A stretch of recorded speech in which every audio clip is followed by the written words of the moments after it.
Baik, assalamualaikum warahmatullahi wabarakatuh. Perkenalkan, nama saya Muhammad Fudali. Pada kesempatan kali ini saya akan eh, mereview jurnal yang saya sudah jadikan mini makalah dengan judul Perilaku Remaja Pengguna Gadget. Nah, jurnal ini saya ambil dari Institut Agama Islam Tribakti Kediri. Nah, pembuatan makalah ini ditujukan sebagai tugas individu saya dari mata kuliah Sosiologi Pendidikan.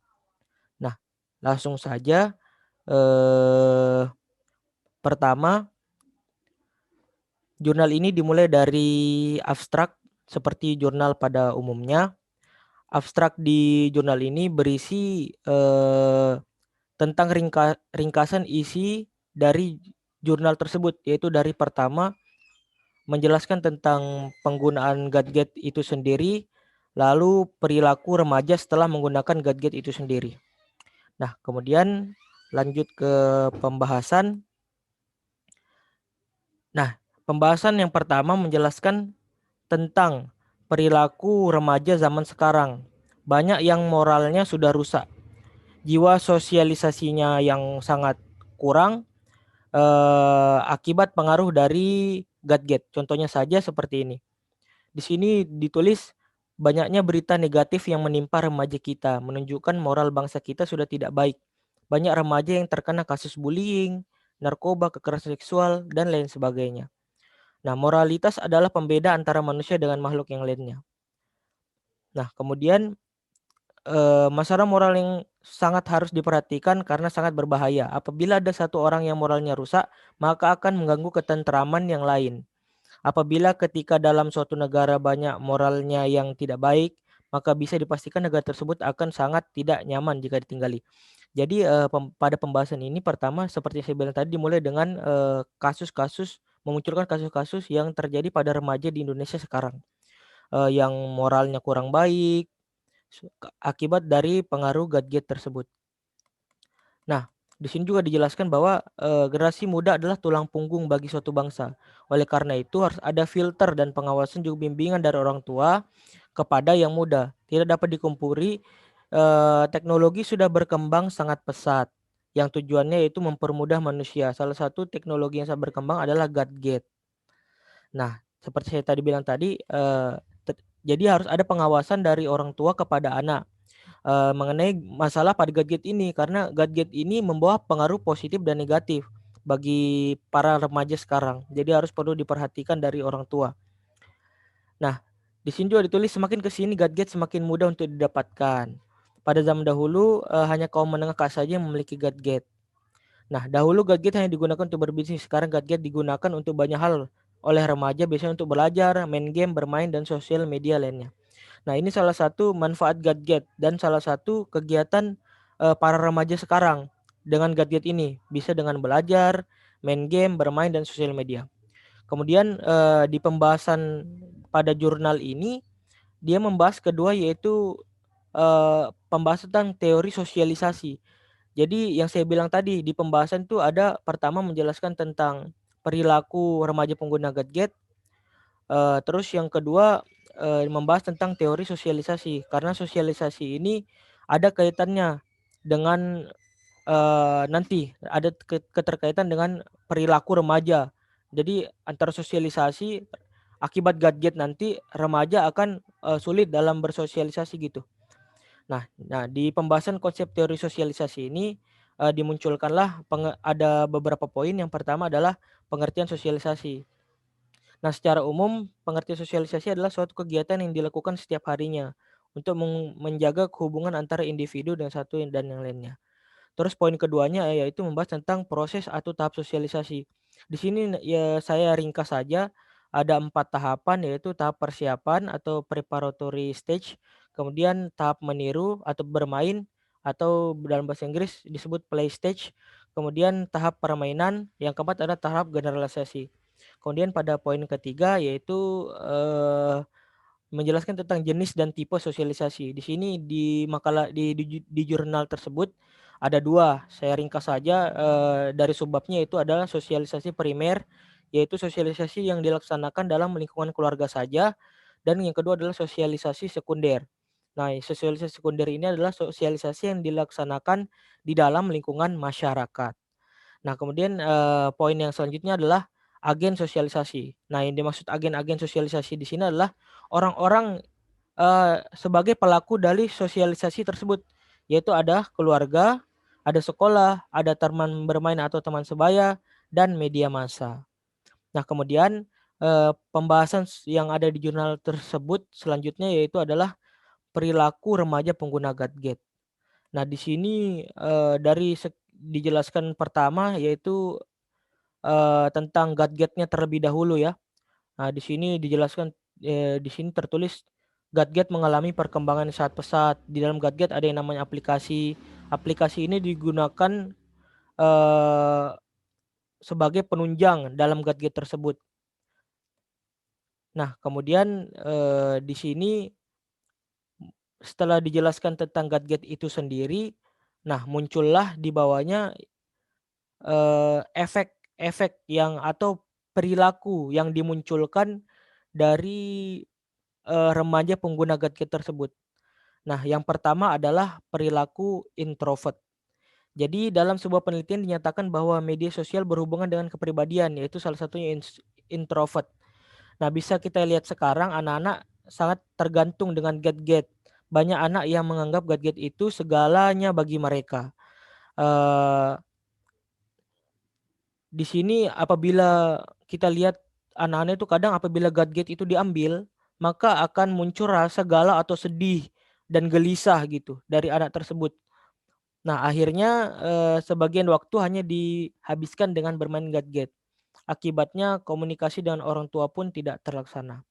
Nah, itu salah satu perilaku yang muncul ya dari anak-anak tadi yang menggunakan gadget atau remaja yang menggunakan gadget, salah satunya adalah introvert. Nah, kemudian yang kedua adalah selfie. Nah, kepanjangan dari selfie sendiri di sini adalah the presentation of self. Nah, selfie ini banyak ditemukan pada remaja yang menggunakan gadget. Mereka sering memposting atau mengirim sesuatu terkait dirinya dan kehidupannya. Bahkan apa yang sedang dialaminya juga dikirim ke media sosial. Nah, di sini dijelaskan juga dalam jurnal tersebut yang sudah saya rangkum dalam mini makalah ini, salah satu media sosial yang biasa digunakan pada remaja yaitu ada Facebook, ada stories, ada Facebook Story, ada Instagram Story, ada feeds Instagram, ada WhatsApp dan sebagainya. Nah, ini fitur dari aplikasi yang ada di gadget tersebut ya, digunakan untuk selfie sendiri ini, atau the presentation of self. Nah, banyak remaja sekarang yang misalnya memposting kegiatannya di Facebook Story, ada yang memposting fotonya di feeds Instagram, atau ada yang uh, curhat tentang isi hatinya di WhatsApp status dan sebagainya. Nah, itu tadi adalah perilaku yang dimunculkan oleh remaja pengguna gadget, perilaku kedua. Nah, selanjutnya perilaku ketiga adalah sulit konsentrasi pada dunia nyata. Nah, di sini ketika remaja sedang menggunakan gadget, sering lalai dan lupa waktu sehingga cuek dengan sekitar atau lingkungannya. Remaja tersebut sering terbiasa dan ketika di dunia nyata misalkan di kelas remaja tersebut jadi cepat bosan, akhirnya tidak fokus dalam pelajaran karena kebiasa bermain gadget. Nah, selain itu remaja juga sering begadang dan tidak teratur hanya karena bermain game atau bermain sosial media sehingga pada saat di sekolah atau di kelas sering mengantuk dan tidak fokus pada pembelajarannya. Nah, ini sering kita temukan pada remaja pada zaman sekarang ya. Ketika malam dia sering bermain game online atau sering berselancar di dunia media sosial sampai larut malam. Sehingga ketika pada keesokan harinya remaja tersebut pada saat di kelas sering mengantuk pada saat pembelajaran. Nah, efek dari ngantuk tersebut yaitu sulit konsentrasi. Nah, ini adalah perilaku remaja pengguna gadget, yaitu sulit konsentrasi pada dunia nyata. Kemudian perilaku yang keempat adalah antisosial dan alienasi. Nah, Di sini, rasa kecanduan akibat bermain gadget pada remaja dapat menyebabkan remaja tidak lagi mengingat waktu. Ketika jauh dari gadget atau tidak bermain gadget, remaja sering gelisah dan tidak nyaman. Hal ini menyebabkan tidak ada lagi rasa sosialisasi secara nyata. Nah, ini yang tadi saya sebutkan di atas kenapa ada pembahasan tentang sosialisasi, ya karena ini. Karena di sini salah satu pengaruh gadget itu yaitu membuat remaja sekarang menjadi antisosial.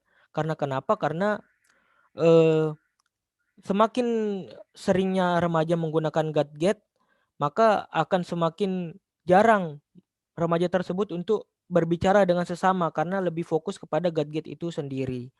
Nah, itu adalah termasuk juga perilaku yang muncul dari remaja pengguna gadget.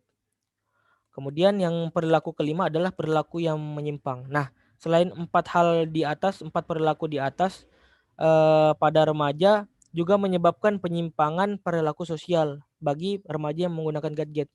Ada remaja sekarang itu yang memanfaatkan gadget, untuk hal yang positif. Ada juga yang menggunakan untuk hal yang negatif. Di antaranya yaitu perilaku menyimpang.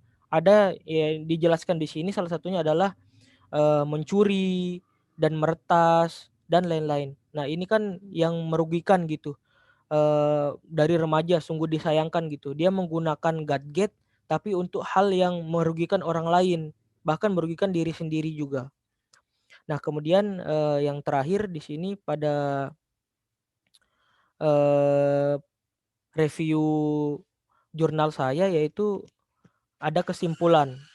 Nah, setelah tadi dijelaskan tentang perilaku remaja pengguna gadget tadi ada 5. Setelah itu ditutup dengan kesimpulan. Nah, kesimpulannya ini berisi yang pertama, dia menjelaskan tentang sosialisasi. Dia menjelaskan ulang di kesimpulan tentang sosialisasi. Kemudian yang kedua, dia menjelaskan di kesimpulan yaitu, tentang perilaku yang tadi dijelaskan 5 tadi. Nah, di sini ditulis dia menjelaskan sosialisasi kembali yaitu pengertian sosialisasi merupakan proses pengenalan nilai dan norma masyarakat secara sengaja atau tidak dengan tujuan membentuk pribadi yang utuh. Nah, kemudian dijelaskan ulang di sini di poin kedua yaitu perilaku yang ditunjukkan oleh remaja menggunakan gadget, yaitu ada yang tadi ada introvert, ada selfie, ada sulit konsentrasi di dunia nyata, ada antisosial dan yang terakhir adalah penyimpangan sosial. Nah, mungkin itu saja yang bisa saya sampaikan dari tugas ini. Apabila ada kesalahan kata mohon dimaafkan. Wallahul muwaffiq ila aqwamit thoriq. Wassalamualaikum warahmatullahi wabarakatuh.